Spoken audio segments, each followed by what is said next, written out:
Welcome to this City View video podcast on Building Back Better with the Institute for Continuous Improvement in Public Services.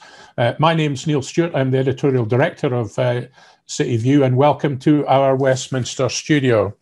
We're joined today by John McTernan, former advisor to various prime ministers, and Debbie Simpson, the chief executive of the Institute for Continuous Improvement in Public Services, and I'll say more about them later on. This is the first of 5 programmes which will count down towards the ICIP's annual conference in May the 20th, by which time we all hope to be out of COVID and some sort of normality returns. But the question is, what will that normality be like for organisations and for managers? What will be the guiding management principles by which we will be living in the future? We don't know yet. Everyone's debating it. Some people may even be setting up groups to try and look to the future while they're still firefighting in the past. So I want to start off with a little reflection of where we are. I go back to the 1980s and a significant turning point in management, not just in the West, in Britain and Mrs. Thatcher's Britain, but interestingly also in the East and in Russia.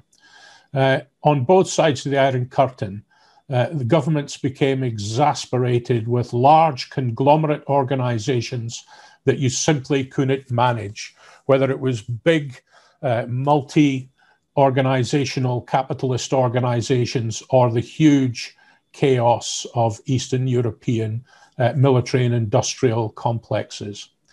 And in the early part of the Thatcher period, she appointed 2 significant figures, Sir Roy Griffiths to introduce general management of some kind into the health service, and Sir Peter Levine to try and order procurement in defence. And that's been the start of a long journey which has taken us through competitive tendering in local government, privatization in major utility services, public-private partnerships, public-private finance, outsourcing, arm's length organizations, the growth of quangos and other bodies that ran huge amounts of the public administration, with figures who in often many cases commanded salaries way above those of permanent secretaries and ministers and prime ministers. As the Blair years advanced, we also saw the emergence of regulators, new super regulators, the belief that things could be corrected at arm's length, both in finance and in the public services, and the outsourcing of all sorts of decisions, whether it's National Institute of Clinical Excellence, to groups of people and experts. But we've also seen an unwinding of a lot of that. And I think it's worth remembering that before the start of the pandemic with COVID, some of these big organizational changes, which were really designed to provide better effectiveness, better financial efficiency, a better return on public investment, were really beginning to run out of credibility with people right across the political spectrum and in government.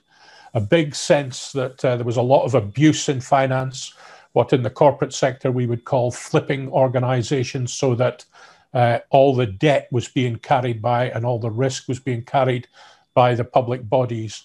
And at the same time, similar criticisms being made in the private sector, if we think of what was happening on the high street with various retail chains.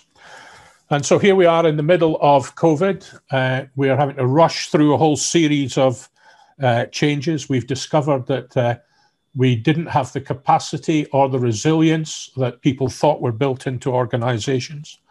The mantra of what works has been up to just get it done. We've had some tremendous successes during all of this period, but we've seen lots of people working from home. We've had big questions about organization raised. We're in the middle, supposedly, of a period of great automation. And if you mix automation with working from home, does that just produce a white-collar gig economy? So for the senior managers in the corporate sector and in public sectors, what should they be looking at now? Do we know if anywhere in government somebody has set up a planning group similar to Beveridge being set up in 1942 to work out what would happen after the war? Are there any signs of anybody trying to work out where we really will be after June? So with those questions in mind, I am very pleased to introduce John McTernan. So John, no pressure.